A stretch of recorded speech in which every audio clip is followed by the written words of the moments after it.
Welcome, friend, to Popchyk's Bedtime Stories. Sit back and relax and let me tell you a good old yarn. Lazy Bones. I was staring at an ugly fly crawling on the back of my old man's neck when suddenly he yelled, "What's the goddamn hold-up?"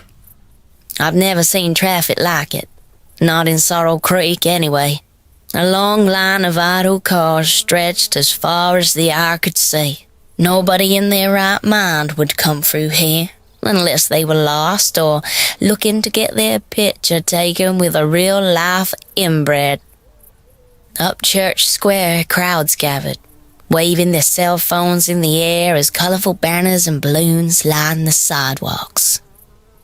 "No, just hold your horses right there," Deputy Wiggins said, striding over to our rusty station wagon with the confidence of John Wayne.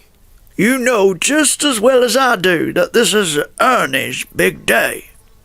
"Oh, shit," my pop said, slapping the back of his neck. I completely forgot. I knew he was lying. He was always good like that, pretending important things had suddenly slipped his mind when really, deep down, they'd been festering like a tumor. My little sister April sat beside me, picking a scab on her knee. Every few seconds she'd spot a new license plate and shout, "Utah, California! Look, Daddy, there's even one from Alaska!" Just seeing my old man's beady eyes dart back and forth in the rearview mirror, I knew he was about to blow a gasket. Wiggins leaned down, stuck his wrinkly face through the window. "Christ almighty, it's like an oven in here." My old man didn't reply. He just mumbled something about flies on shit. The lawman's eye slid over my stepmom's body. She was sprawled out in the passenger seat, her toothpick legs on display, chewing on a lock of fried blonde hair. We abandoned the car down an alley, and the four of us took shelter under a row of canopies. Hamburger stools and memorabilia tables stood in front of derelict shop fronts. The smell was so intoxicating that even my pops couldn't resist. My old man was as thin as a rake in them days, but for a million different reasons carried a chip on his shoulder the size of Texas. Nothing made him happy. Not even his airhead wife, who was 15 years younger. I suppose the years of navel gazing and working at the packing plant had finally taken their toll. The man could be damn right mean at times, and I ain't lying when I say I was afraid of him. As a youngster, my father had dreams of becoming a country music star. He didn't really have the looks and he couldn't sing for shit, but he used to brag about how Willie Nelson had come to him in a dream one hot summer night. He told him he'd been chosen. Apparently there was a pot of gold waiting at the end of a psychedelic rainbow, so best get your skates on. But time is a funny way of creeping up on a man, and before long, the dream was dead in the water. By the age of 35, he was a widow, with 2 extra mouths to feed, resigned to a bad temper and a receding hairline. Even good old Willie had given up the ghost and moved on to greener pastures. My pops and my stepmom cracked open a couple of gold ones and collapsed into 2 striped deck chairs. April and I took the opportunity to sleek away. Through the crowds I roamed, fantasizing about all the pockets I could pick. April walked up ahead, lost in her own will, pretending that she didn't even know me. I felt excited to be out of the house, a sense of relief too, because things were finally looking up. We hadn't missed the big event after all, and though he'd never admit it, the old man's curiosity had finally got the better of him. If you can dream it, you can do it. Those words had been etched into my 12-year-old mind for well over a year, and just seeing that phrase plastered all over town, on posters, flags, coffee cups, and t-shirts, made me feel a sense of admiration. It was official. Big Ernie had arrived. Ernest Bones, or as everyone liked to call him, Big Ernie, He'd made quite the impression after being featured on one of them reality TV shows about fat people. I've never seen Big Ernie in real life, even though he only lived a stone's throw away from me. Growing up, the man had become somewhat of a maverick to me, a ghost of Sorrow Creek, shut away and forgotten about like a turd in the rain. He had this big old sob story that hit the hearts of the nation, but for some reason got under my old man's skin. When Ernie was just a boy, his mama passed, just like mine did, and the unbearable loss brought him great despair and loneliness. He lived with his daddy in a single-story house and sought solace in candy and junk food. It was the only way I could stop thinking about my mama. Years rolled by and Ernie's health spiraled out of control. It was crystal clear that an early grave was likely, for Ernest Bones was now confined to a dark and dingy room, bedridden, unable to do much of anything. At his heaviest, he weighed around 1,300 pounds, but in the months following his TV appearance, Ernie's life began to change. A construction crew roared into town. It was a real spectacle. They pimped out Ernie's shitty little house with a bunch of wide-ass doors and ramps, and they even craned in a big old TV. A full-time nurse was enlisted to wipe his backside, a personal trainer to resurrect him from the ashes. You should have seen the look on my old man's face when he saw that house for the first time. You'd have thought he'd been diagnosed with the crabs, he was so mad. Sure, it was like Buckingham Palace compared to our crummy little house, but hell, anyone with a little empathy and compassion would have felt happy for Ernie. But no, not my old man. I guess just seeing how plush Ernie's new pad was and how everyone was treating him like some goddamn movie star eventually made my pump snap. He made a point every day on his way to work to drive by Ernie's new house and raise some hell. Usually that meant yelling Suffolk, Maine, or slinging a bag of dog shit over the fence. His favorite insult was lazy bones. And he'd always say it in that stupid sing-song voice too. To this day, just saying those words out loud makes me feel bad. At the top of his lungs, my old man would yell it over and over until he got a reaction. Usually Ernie's daddy would poke his head out the door and shake his walking stick, or the old lady nurse would shake her fist and remind us we were all going to hell. But never once did I see the big man himself. If me and April happened to be in the car, Pops would always make us join in too, to which I'm ashamed to say we did, on several occasions, because if we didn't, there'd be hell to pay. As I stood there looking up at Ernie's face smiling back at me from a poster, someone blew a trumpet from the roadside. Traffic had been cleared and the parade was in full swing. Finally, I was going to see my hero in the flesh. It'd be my one and only opportunity to tell Big Ernie just how sorry I was. Even if I couldn't tell him face to face, I knew just by being in his presence, looking at him and repeating those words over and over again in my head, somehow he'd understand. Streamers popped and people cheered. My little heart began to flutter like a caged bird.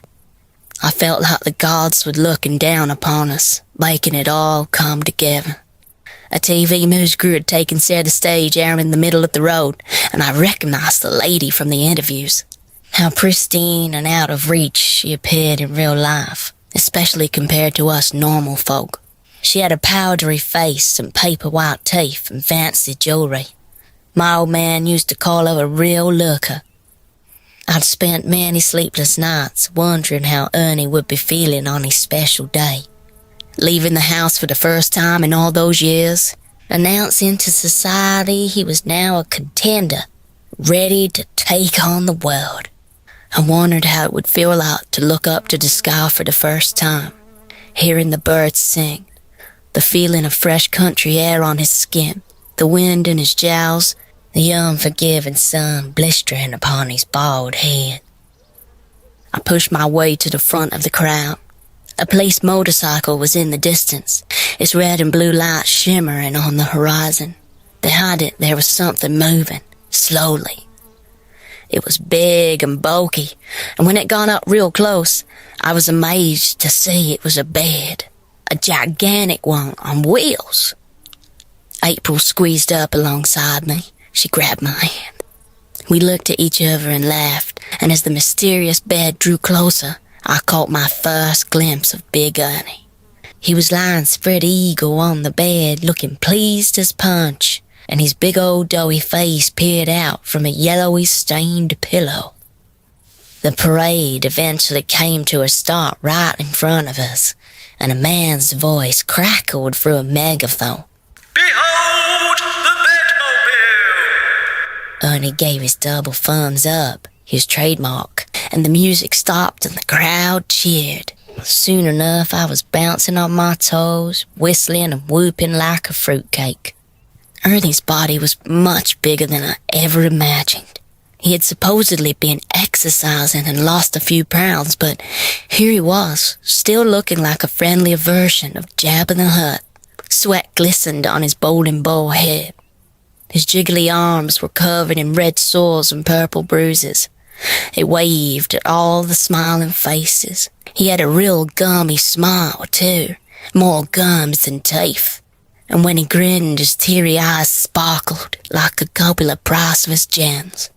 "I'm sorry, Ernie. Truly I am," I whispered over and over, as a man in a long white coat talked about how Ernie's new bed worked.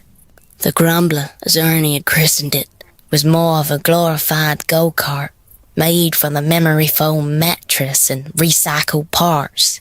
It had been conjured up by some university whiz kid, and he had all kinds of shit on it.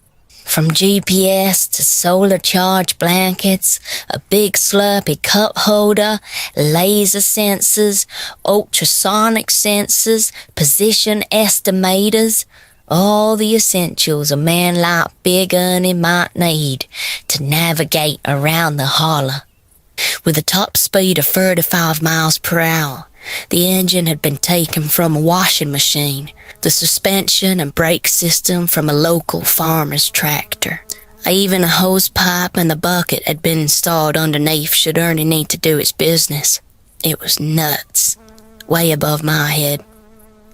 Thankfully, the mange technical spiral came to an end, and a shiny black 4x4 roared up and skidded to a stop. On the back were two beautiful blondes wearing small bikinis. "Give us an E, R-N-I-E," they chanted in their girly voices. Then they sang a dumb song about wanting to pop Ernie's cherry, and the driver revved the engine, and the wheels of the truck squealed like pigs. Ernie grinned like a Cheshire cat, then watched in disbelief as the truck tore off down the road and disappeared in a cloud of brown dust. "I've been stuck indoors for way too long," Big Ernie said into a microphone. The crowd erupted into fits of laughter. But it was when all the whooping and whistling finally fizzled out when I heard it. "Lazy bones." I thought it was my mom playing tricks on me, so I tried to ignore it, but again, there it was. "Lazy bones." Suddenly a scuffle in the crowd broke out. My old man staggered out into the road, swaying like a drunken sailor. The TV cameraman swiveled around, and Big Ernie's smile disappeared.